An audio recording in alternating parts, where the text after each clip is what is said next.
LA에 사시는 우리 한국분 노인 아파트에 영어를 이제 한참 미국에 오셔서 배우셨는데 띵동 누른 다음에 이제 영어 배웠으니까 써야 될 거 아닙니까? 후요. 그랬더니 밖에서 들리는 소리가 미랑께 이랬다는 그런 이야기가 있습니다. 오늘 말씀의 제목도 당신은 누구십니까인데 옆에 있는 분에게 한번 이렇게 인사하시죠. 후요. 이렇게 한번 인사하시죠.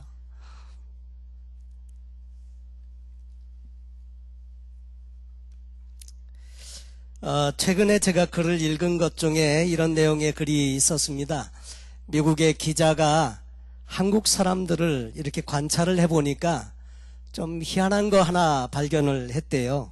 그것은 뭐냐 하니까 북한에서 그렇게 한국에 핵폭탄을 터뜨리고 서울을 그냥 불바다로 만들겠다고 그렇게 호통을 치는데도 한국 사람들이 전혀 이렇게 움직이질 않는 거예요. 그러면서 사재기를 하지도 않고 해외로 도피하는 일도 없고, 오히려 이 사람이 궁금했던 것이 그것뿐만 아니라 오히려 미국에 새로 선수 생활을 시작한 류현진이 다음 경기에서 이기냐 지냐 이런 거에 더 관심이 많다는 이야기를 들으면서 좀 희한하게 생각을 했답니다. 근데 근래에 한국 사람들이 뭘 믿기에 그렇게 태어난가 그랬더니 믿는 바가 있더라 하는 거죠.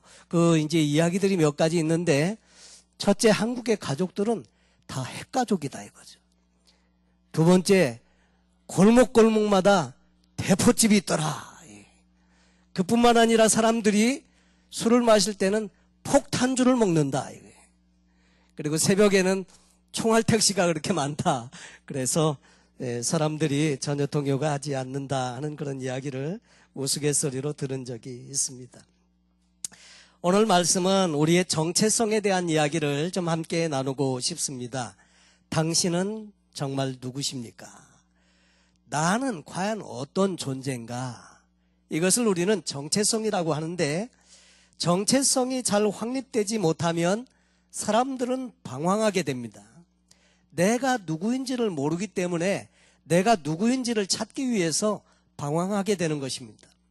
우리 사춘기에 있는 우리 자녀들이 방황하는 이유는 자기의 정체성을 확립하는 기간이기 때문에 그 정체성을 찾기 위해서 방황을 하는 것이라는 이야기도 들었습니다. 또 이 정체성이 확립되지 못하면 삶의 낮은 자존감으로 인해서 상처를 자주 받는다고 하는 것이고요. 또 자신감의 결여로 힘있는 인생을 살지 못하게 된다고 하는 것입니다. 그래서 오늘 메시지의 핵심은 우리 예수 그리스도 안에서 나는 과연 어떤 존재이고 어떤 사람인지를 발견하는 것이고요. 특별히 구원받은 하나님의 자녀는 나는 어떤 사람인지 확실하게 깨닫고, 그래서 믿음으로도 신앙으로도 자신 있는 담대한 삶을 살게 하는 것이 오늘 메시지의 목적이고요. 또 하나, 아직 예수 그리스도를 구주로 영접하지 못한 분들은 말씀을 들으면서 구원받은 하나님의 자녀는 어떤 삶을 살아야 하는지, 그리고 그들의 정말 정체성은 무엇인지, 나는 정말 오늘 말씀을 통해서 이 하나님의 놀라우신 사랑 안에 머물면서 복된 인생을 살기를 열망하는 마음을 가지시면서 말씀을 들으시면 좋을 것 같습니다. 목사님들을 상대로 사역을 하시는 어느 연구기관에서 연구조사를 해보았더니 목사님들 중에 70% 이상의 목사님들이 목사가 되기 이전의 자존감보다 목사가 되고 난 이후의 자존감이 훨씬 낮아졌더라 하는 이야기를 했습니다. 거기에는 몇 가지 이유가 있는데, 사역을 하면서 받는 비판, 그 다음에 많은 반대와 거부, 또 교회에 있는 영적인 많은 문제들, 또 자주 낙심과 좌절을 경험하는 것, 또 때로 외로움을 느끼는 것. 근데 외로움을 느끼는데도 불구하고 자기의 마음을 터놓고 이야기할 만한 사람들이 10명 중에 6명 이상이 그 마음을 터놓고 이야기할 친구가 없더라 하는 그런 통계입니다. 그리고 늘 쉬지 못하고요. 늘 쉬는 날에도 머리가 복잡합니다. 늘 이렇게 편히 누워서 있어야 잠을 자는데 그때도 설교 생각을 해야 되고요. 참 많은 성도님들을 생각하게 되고 쉼이 없다고 하는 것이고요. 재정적으로도 충분치 못한 부분이 있고 항상 일을 함께 나눌 그런 그 사역자의 부재로 인해서 힘들어하는 부분들이 있더라 하는 것입니다.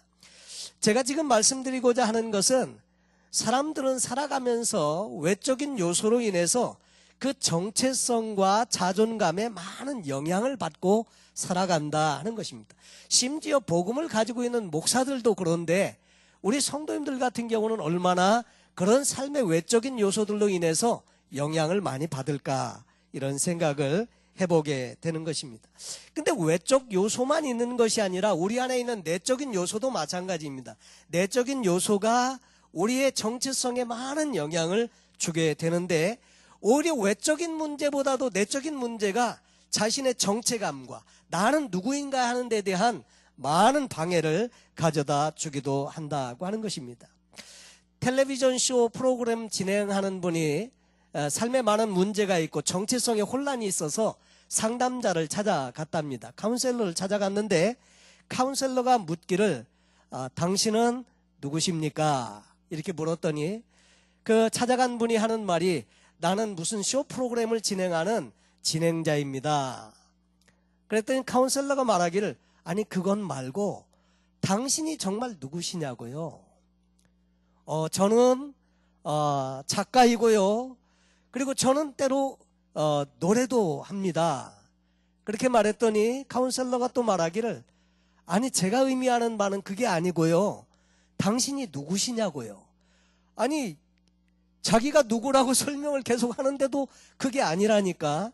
이 사람이 한동안 생각하더니 제가 뭐라고 대답을 해야 될지 생각이 나지 않네요.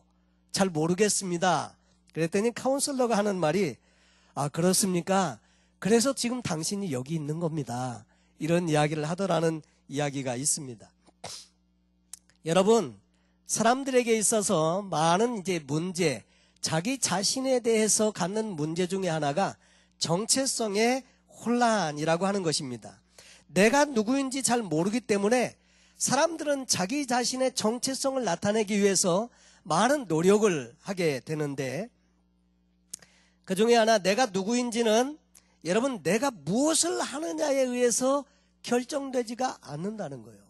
많은 사람들은 생각하기를 내가 하는 일이 나의 정체성을 나타내는 것이라고 생각하게 되는데 그런데 실제로 내가 하는 일이 나의 정체성을 결정하지 않는다고 하는 것입니다. 많은 사람들이 내가 누구인지에 대해서 자기 직업과 연관시켜서 많이 생각을 합니다. 그런데 여러분 이 정체성은 그 일로 정해지지 않습니다. 왜냐하면 내가 어떤 일을 잘한다고 할 때 나의 자존감, 나의 정체성, 나의 가치는 높은 것 같이 생각이 되지만 그러나 항상 사람이 잘하는 게 아니라는 거죠. 내가 하는 일이 실패를 거듭할 수도 있고요. 안 될 수도 있고요. 망쳐질 수도 있는데 그러면 나에 대한 정체성은 또 어떻게 되는 것입니까? 자연적으로 일로 말미암아 자기의 정체성이 정해진 사람은 그냥 형편없이 자기의 정체성도 곤두박질 칠 수밖에 없다는 거예요. 그런데 여러분, 그래서 일로 말미암아 자기의 정체성이 결정되는 것이 아니다 하는 것이고요. 두 번째로는 내가 얼마나 버느냐가 나의 정체성을 결정해 주지 않습니다. 돈을 많이 벌면 나는 뛰어난 사람이고 나는 우수한 사람이고 그렇게 생각되기가 쉬운데 그러나 진짜 나는요 내가 얼마나 버느냐에 의해서 결정되는 게 아니라는 겁니다. 또 나에 대한 정체성은요 내가 어떤 동네에 사느냐 이걸로 결정되지 않습니다. 헐리우드나 이런 데 좀 비싼 동네에 살면 여기 보면 산타페라는 큰 도시도 있는 정말 좋은 동네도 있는데 거기 산다고 내가 정체성이 고상해지지 않는다고 하는 것입니다. 그리고 여러분 우리가 어떤 차를 타고 다니느냐 어떤 옷을 입고 사느냐 그리고 내 주변의 사람들이 어떤 사람이느냐 이것이 나의 정체성을 결정하지 못한다고 하는 것입니다. 일부 영향은 주지만 그러나 진정한 자기의 정체성은 거기에 있지 않다고 하는 것입니다. 어떤 사람은 얼굴이 잘생겼고 어떤 사람은 키도 크고 어떤 사람은 키도 작고 외모에 의해서 자기의 정체성이 결정되지도 않는다고 하는 것입니다. 또한 우리의 정체성은 다른 사람이 나를 어떻게 생각하느냐에 의해서 결정되지 않는다고 하는 것입니다. 근데 많은 경우에 사람들은 다른 사람이 나를 어떻게 생각하느냐를 상당히 중요하게 생각을 합니다. 그래서 좀 더 잘 보여보려고 노력을 하게 되고요. 좀 더 이렇게 나아 보이려고 그렇게 힘쓰게 되는데, 사람들이 나에 대해서 생각하는 것, 나에 대해서 어느 정도는 반영이 되지만, 그러나 그것으로 나의 정체성이 결정되지 않는다 하는 것입니다. 왜냐하면 그 사람이 나를 제대로 다 알아주지 못하기 때문에 일부만 보는 것입니다. 그래서 다른 사람의 생각과 시선과 이런 것들이 나의 정체성을 결정해 주지 않습니다. 마귀 사단이라고 하는 존재는 어떻게 우리에게 거짓말을 하느냐면, 우리가 이룬 업적, 우리가 하고 있는 일, 우리가 벌고 있는 그런 수입, 이런 것 플러스, 그리고 다른 사람들이 나를 어떻게 생각하는지를, 이것을 가지고 우리의 그것이 바로 너라고 이렇게 거짓말을 해대는 때가 많습니다. 그런데 보면 그것들은 거짓말에 불과한 경우가 많다고 하는 것입니다. 그래서 사람들은 인정받기 위해서 얼마나 노력하는지 모릅니다. 여러분, 사람들이 정말 선한 일을 할 때에도 진심으로 선한 마음으로 선한 일을 할 때도 있지만, 그렇지 아니하고 다른 사람들에게 인정받으려고 그래서 선한 일을 할 때가 많다고 하는 것입니다. 교회 안에서도 봉사하고 헌신하고 하는 일도 역시 그럴 수 있습니다. 봉사하고 헌신하는 일의 동기는 주님을 사랑해서 하나님을 기쁘시게 하기 위해서 하는 일이어야 하는데, 때때로 그렇지 않은 동기가 있을 수 있다는 것입니다. 사람들에게 인정받기 위해서. 그런데 사람들이 인정해주지 아니하고 알아주지 못하면 그래서 시험에 들고 상처가 되고 그렇게 하는 것입니다. 여러분, 우리가 하는 일, 다른 사람들이 하는 말, 이것이 나의 정체성을 의미하지 않는다고 말씀을 드리는 것이고요. 더 중요한 것 중에 하나는 뭐냐면, 내가 나 자신에 대해서 생각하는 것이 나의 진정한 의미에서의 나의 정체성이 아닐 수도 있다는 겁니다. 사실은 내가 날 아는 것보다 남이 날 아는 게 얼마나 되겠습니까? 사실은 내가 나를 잘 알지요. 그래서 이게 내가 나를 바라보는 눈을 자아상이라고도 말하는데, 그러나 이 자아상도 비뚤어질 수가 있다는 겁니다. 내가 나를 정확하게 에스티메이트 할 수가 없는 경우가 있다는 거예요. 그래서 내가 나를 바라보는 눈도 때로는 정확하지 못하기 때문에 그것이 나의 진정한 정체성이 아닐 수도 있다고 하는 것입니다. 그런데 여러분, 그러면 우리의 진정한 정체성은 어디에서 발견할 수 있느냐면, 그것은 성경을 통해서 보니까 하나님이 나를 어떤 존재로 말씀하시느냐, 하나님이 나를 어떤 사람이라고 인정해 주시느냐, 이것이 나의 진정한 의미에서의 정체성이 되어야 한다고 말씀을 하고 있는 것입니다. 여러분, 성경을 통해서 보면 구원받은 하나님의 자녀들은 예수 그리스도의 핏값을 주시고 우리를 죄에서 구속하시고 하나님의 자녀로 삼아 주셨습니다. 우리의 죄는 용서함을 받았고, 그래서 하나님의 은혜를 풍성하게 누리도록 초대받았습니다. 여러분, 우리는 과연 누구입니까? 여러분의 정체성에 대해서 하나님은 여러분을 누구라고 말씀을 하시는지요? 말씀 안에서 여러분 그것을 발견해 보셨는지요? 여러분, 이것이 왜 중요하느냐면, 우리가 우리의 정체성을 잘 모른다면 상황에 따라서, 환경에 따라서, 우리가 하고 있는 일이 잘 되거나 못 되거나 함에 따라서 우리의 정체성도 오락가락하게 된다는 것입니다. 그래서 우리가 살아가면서 정체성에 많은 혼란을 경험하게 되는 것입니다. 여러분, 우리는 잘할 때도 있고 못할 때도 있습니다.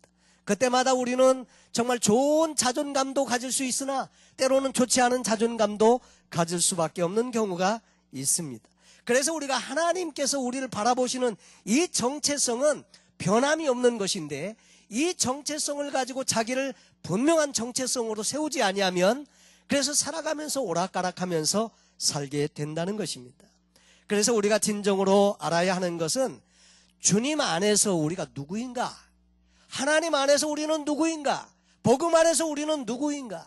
진짜 나는 누구인가? 이것을 잘 아셔야 이 땅에 살아가면서 담대하고 당당하고 자신 있는 인생을 살게 되는 것입니다. 여러분, 많은 사람들이 예수 그리스도를 믿는 순간에 놀라운 일이 그 삶에 일어나게 됩니다. 좀 전에 말씀드린 것처럼 우리의 죄가 용서를 받게 됩니다. 그리고 우리는 하나님의 자녀가 됩니다. 하나님의 자녀가 된다는 것은요, 말로만 이렇게 하는 것이 아니라 실제로는 대단한 신분의 변화를 의미하는 거예요. 존재 자체가 바꾸어지는 것입니다. 외모에나 바깥으로 보이는 현상에는 별로 변한 것이 없지만 신분에는 놀라운 변화가 생기게 되는 것입니다. 그리고 사단의 지배로부터 자유하게 되고요, 예수님 안에서 거하는 새로운 피조물로 우리가 하나님 앞에 서게 되는 것입니다. 그리고 하나님께로부터 의롭다고 인정을 받으며 우리는 그분을 아버지라고 부르게 되고, 그리고 그분과의 새로운 인격적인 교제와 만남이 이루어지게 되는 것입니다. 그리고 하나님께로부터 우리는 받아들여지고 드리는 기도의 응답을 경험하면서 살게 되는 것입니다. 그렇기 때문에 이 중요한 사실을 기회가 있을 때마다 자주자주 자기 자신에게 상기시켜 주는 것이 좋습니다. 아침에 일어날 때마다 나는 누구냐? 하나님 나라의 왕자고 하나님 나라의 공주이다. 여러분, 그것을 날마다 자기 자신에게 상기시켜 줄 필요가 있습니다. 여러분, 우리의 삶에는 이 사실을 방해하고 또 흐리게 하는 악한 존재가 있다고 말씀을 드렸습니다. 그는 우리가 잘 되기를 원치 않고요, 우리가 하나님의 사랑 안에서 정말 믿음의 삶을 사는 것을 원치 않습니다. 그래서 자주자주 우리에게 다른 이야기를 통해서 우리가 자꾸 하나님의 사랑으로부터 멀어지도록 하는 존재가 있는데, 바로 이 사탄이 그런 역할을 하는 것이지요. 우리가 비판에 약하다는 것을 알면 사탄은 자꾸 비판을 가지고 우리에게 찾아옵니다. 우리가 미래에 대한 두려움이 있다는 것을 알면 사탄은 자꾸 두려움을 가져다 주면서 우리의 자존감을 흐리게 만들 수 있습니다. 여러분, 그래서 우리가 정말 어떤 형편 가운데 살든지 어떤 환경 가운데 살든지 나라고 하는 존재의 이 존엄한 가치관은 바로 하나님께로 말미암았다는 것을 우리가 확신하고 살아갈 때 우리는 신앙의 흔들림이 없는 것입니다. 여러분, 내 정체성은 하나님의 자녀입니다. 내 정체성은 예수 그리스도 안에서 늘 항상 같고요, 올라갔다 내려갔다 하지 않습니다. 여러분, 오늘 성경 본문에는 그 사실을 우리에게 가르쳐주고 있습니다. 성경 본문에 보니까 13절에 주께서 내 장부를 지으시며 나의 모태에서 나를 조직하셨나이다. 나를 지으신 분이 누구십니까? 나를 지으신 분은 전능하신 하나님이십니다. 이 하나님이 나를 지으셨다.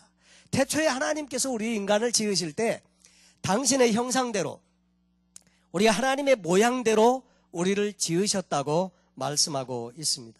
그런데 사람들이 범죄하고 타락함으로 말미암아 에덴 동산에서 쫓겨나게 되고 저주받은 인생이 시작되었지만, 그러나 하나님은 그 가운데 방치해 놓으신 것이 아니라 예수 그리스도를 보내시고 그 예수를 통해서 하나님과의 새로운 관계로 우리를 회복시켜 주신 것입니다. 그리고 그 예수를 믿게 될 때 우리는 하나님과의 새로운 관계가 다시 성립되게 되고, 그리고 아름다운 회복의 역사가 우리의 삶에 이루어지게 되는 것입니다.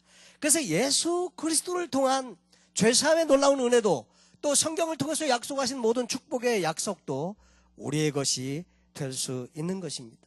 근데 많은 성도들이 이미 예수님을 구주로 영접하고 모셔드렸음에도 불구하고 이 정체성의 문제에서 많은 혼란을 겪으면서 살 수 있다고 하는 것입니다. 그래서 이 정체성, 분명한 자기의 존재의 가치와 의미를 잘 생각해 보면 우리가 신앙생활을 하면서 또 세상에서 우리가 살아가면서 우리가 정말 담대한 인생을 살 수 있게 되는 것입니다. 오늘 시편 119편에서는 우리가 얼마나 특별한 존재인지를 깨닫게 해주시는데, 주께서 내 장부를 지으시며, 이 장부라는 말은요, 오장육부, 우리의 모든 몸을 지으셨고요, 나의 모태에서 나를 조직하셨나이다. 여러분, 하나님이 여러분을 진심으로 창조하셨다는 것을 여러분 믿으십니까? 믿으셔야 합니다. 여러분, 그리고 나는 그냥 대충 만들어진 상품이 아니고 작품이라고 말씀하세요. 그리고 나는 온 우주에 나 같은 사람이 한 명밖에 없습니다. 여러분, 참 얼마나 소중한 존재인지. 정말 하나님께서 심혈을 기울여서 커스텀 메이드로 만든 특별한 존재라고 이야기하고 있습니다. 그리고 우리가 잉태되는 순간부터 하나님은 우리를 보시고 기뻐하셨다고 말씀하시고 계시고, 우리에게 특별한 하나님께서 원하시는 삶의 목적을 주셨습니다. 그래서 그 목적을 위해서 우리가 살아가는데 14절에 보니까 내가 주께 감사하옴은 나를 지으심이 신묘막측하심이라. 신묘막측이 뭘까? 신묘막측이라는 말은 저는 이렇게 해석을 해보았습니다. 신기하고요, 정말 묘하고요, 측량할 수가 없습니다. 그런 존재, 정말 기가 막힌 존재로 저와 여러분을 만드셨어요.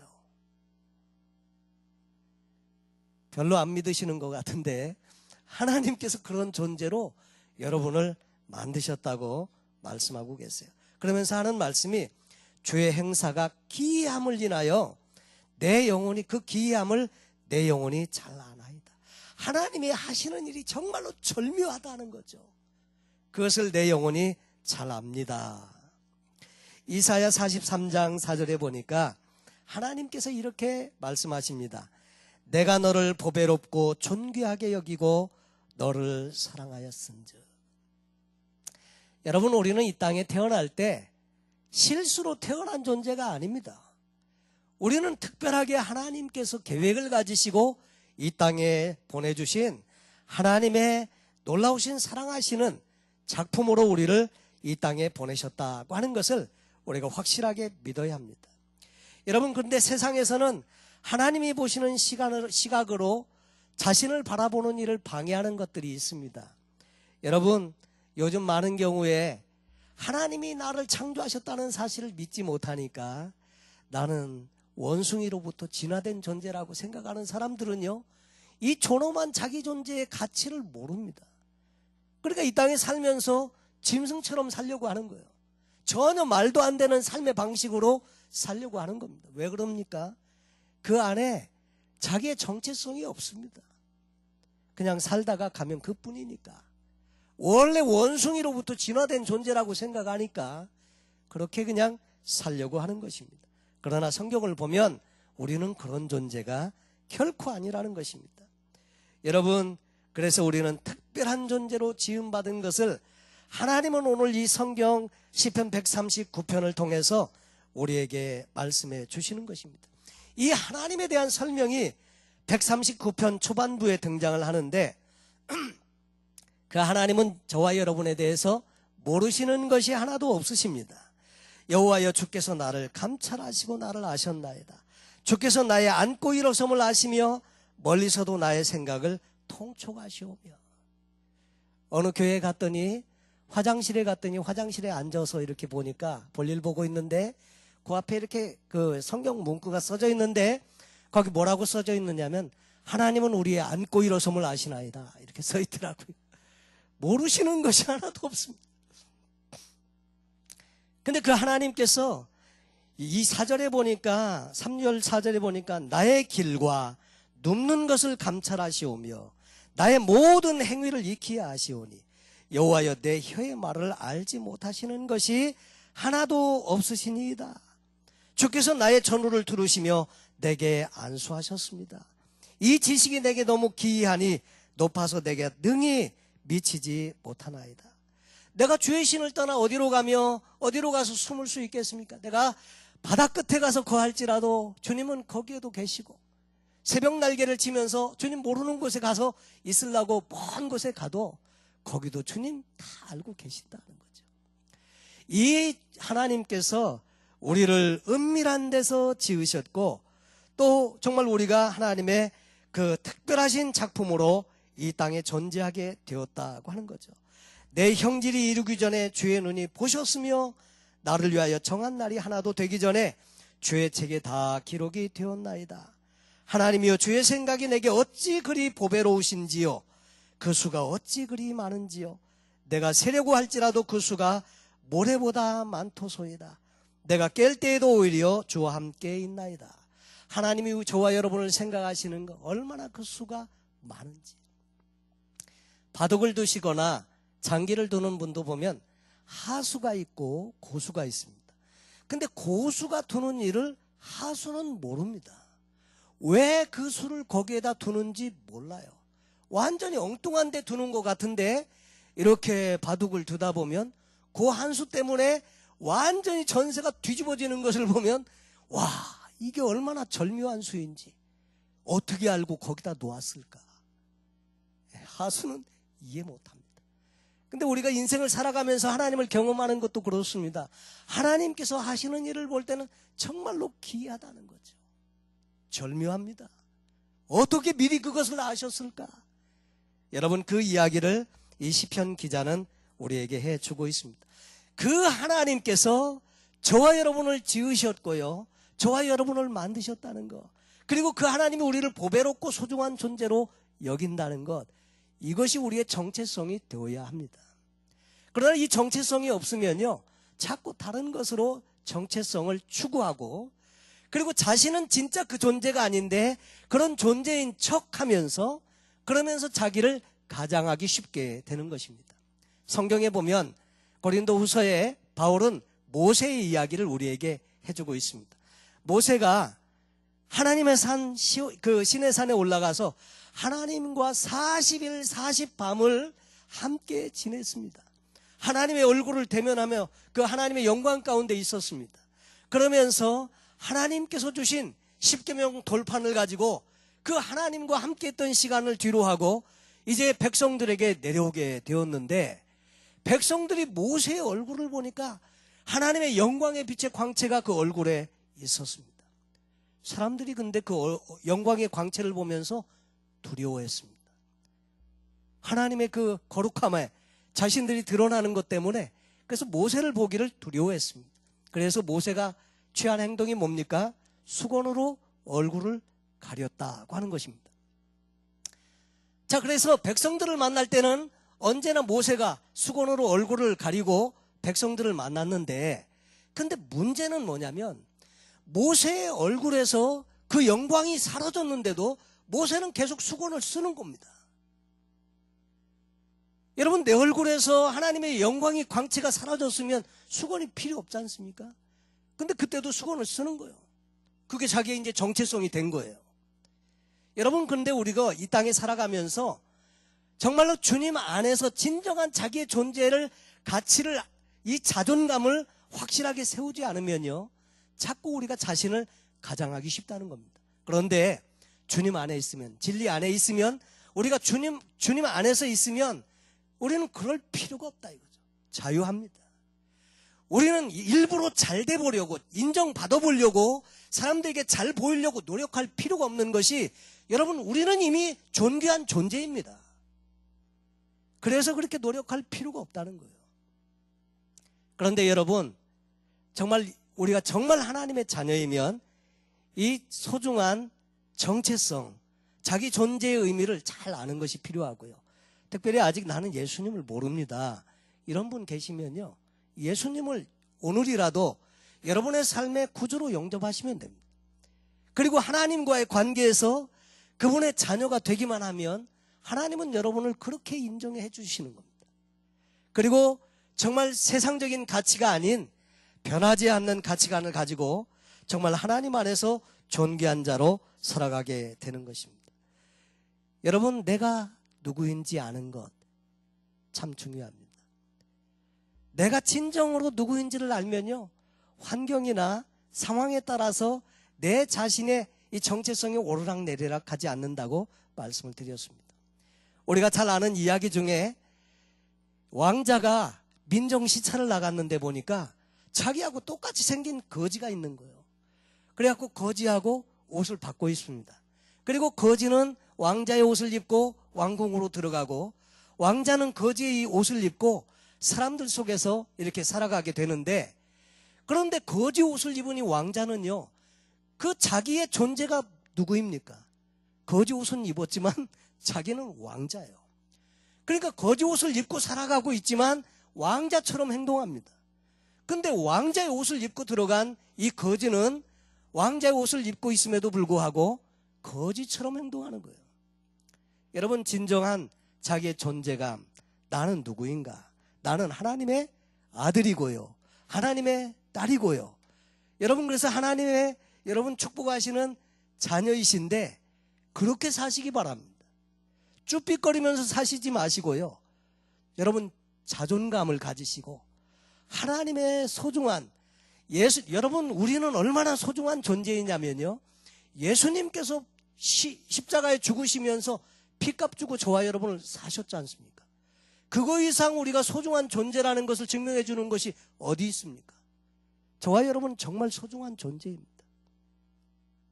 우리가 사는 형편이 비록 좋지 않을 수 있고요, 우리가 정말 여러 가지 세상 가운데서 여러 가지 어려운 일을 겪을 수도 있지만, 여러분은 오늘 말씀 안에서 보니까 성경은 하나님의 사랑하시는 소중한 자이고요, 하나님 나라의 정말 자녀라고 말씀을 하고 있는 것입니다. 그래서 여러분, 내가 누구인지를 알면 세상을 살아가면서 당당하게 살 수 있는 것입니다. 그리고 그 사실을 기뻐하면서 사십시오. 내가 누구인지 알면 여러분 참 사는 게 기쁩니다. 나는 하나님의 사랑하시는 자녀, 하나님 나라의 왕자, 하나님 나라의 공주. 오늘도 하나님의 관심이 여러분에게 있는 소중한 사람, 이것을 알면 얼마나 즐겁습니까? 여러분, 내가 누구인지를 깨달으실 뿐만 아니라 그 사실을 기뻐하고 즐기시기 바랍니다. 그리고 그런 자신들을 이웃들과 함께 나누시기 바랍니다. 나는 이런 사람입니다. 나는 이런 은혜를 받았습니다. 당신도 이런 은혜를 받으시면 좋겠습니다. 함께 나누실 수 있기를 바랍니다. 저를 한번 따라해 보시면 좋겠습니다. 손을 한번 이렇게 지시고, 나는 하나님의 사랑하시는 자녀입니다. 환경이 어떻든지, 상황이 어떻든지, 나의 존재는 하나님의 사랑하시는 자녀입니다. 나는 특별한 존재입니다. 우리 하나님께서 나를 사랑하십니다. 여러분 꼭 믿으시기 바랍니다. 여러분은 특별한 존재시고 하나님의 사랑하시는 자녀이시고, 환경과 상황에 따라서 자존감이 오르락내리락 하는 그런 존재가 아니라는 것. 그래서 언제나 늘 하나님 안에서 당당하게 사시고요, 여러분 정말 좋은 자존감으로 세상에서 늘 승리하면서 사시는 복된 저와 여러분 되시기를 예수님의 이름으로 축원합니다. 기도하겠습니다. 하나님 아버지,